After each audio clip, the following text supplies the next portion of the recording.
আলহামদুলিল্লাহ, আল্লাহর নামে শুরু করছি। ওয়ামা খালাকাতুল জিন্না ওয়াল ইনসা ইল্লা লিয়াবুদুন।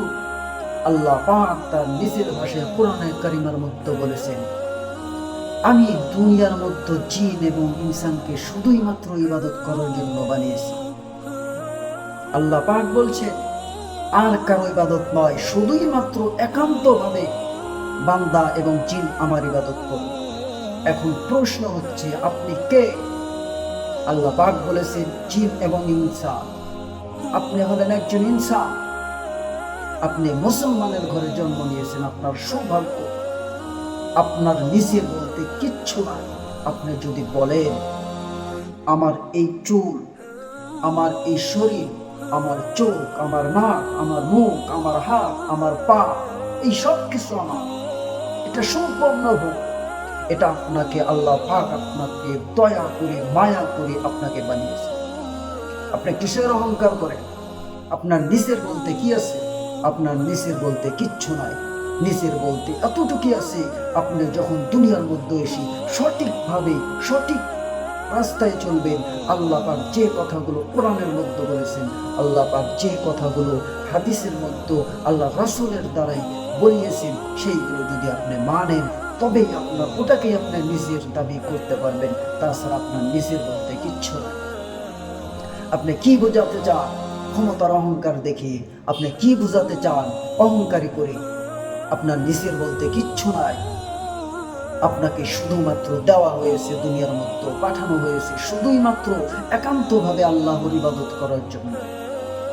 যখন আল্লাহ পাক আপনার রূহটাকে বানিয়েছেন, আপনাকে সেই রূহটাকে দুনিয়ার মধ্যে স্থাপন করার জন্য আপনার মাকে সাহায্য নিয়েছেন। আপনার মার গর্ভের মধ্যে 10 মাস 10 দিন রেখেছেন, খাইয়েছেন, সমস্ত কিছু করার পরে আপনার মায়ের দ্বারা আপনাকে দুনিয়ায় পাঠিয়েছেন। পাঠানোর পরে আপনাকে হাঁটা চলা শিখিয়েছেন আপনার বাবা, আপনাকে কথা বলা শিখিয়েছেন আপনার মা। আপনার যে নামটা বর্তমান আছে, সেই নামটাও আপনার দেননি।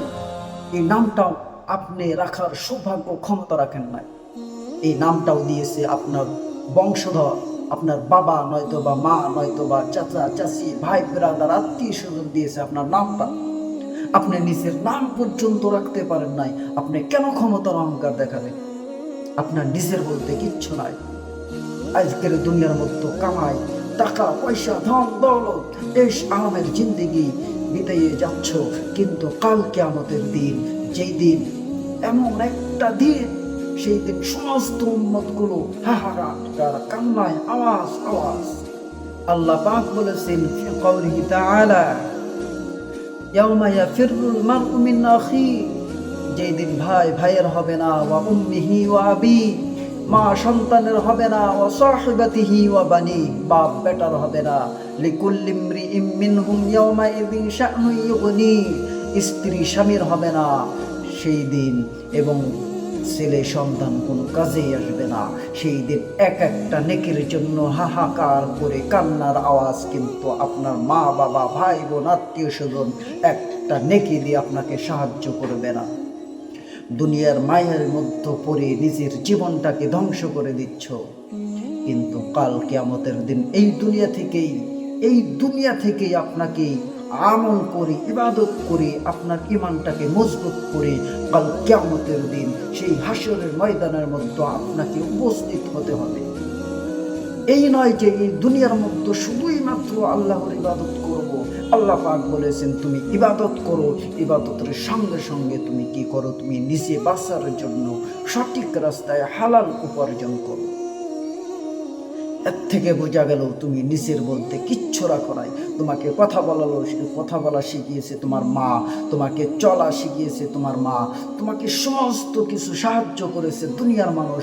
শেষ পর্যন্ত তোমাকে কাফন, তোমাকে দাফন করবে সামান্য 350 টাকার বিনিময়। 350 টাকার কাপড় কিনলেই তোমার পুরো বডি টাকা হয়ে যাবে। এর থেকে তোমাকে 4 জন পালকিত করে দুনিয়া থেকে শেষ শেষ নামাজটা জানাজার নামাজ, সেটাও তোমাকে অন্যের সাহায্যর দ্বারায় তুমি নিজের জানাজাও নিজে করতে পারবে না। সেই দিন তোমার জানাজাগুলো তোমার আত্মীয় স্বজন তোমাকে রেখে দুনিয়া থেকে তোমাকে নিস্তব্ধ করে কবরে রাখা হবে। সেই দিন মোকাবেলা হবে কবরের সঙ্গে আর তোমার সঙ্গে। সেই দিন তুমি কি জবাব দেবে ভাই? আমি তার জন্য বলছি, কবরটা খুব ভয়ঙ্কর। কবরটা হচ্ছে কারোর জন্য জান্নাত, আর সেই কবরটাই হচ্ছে কারোর জন্য জাহান্নাম। দুনিয়ার মধ্যে দেখেন, দুনিয়ার মানুষ বড়ই স্বার্থপর।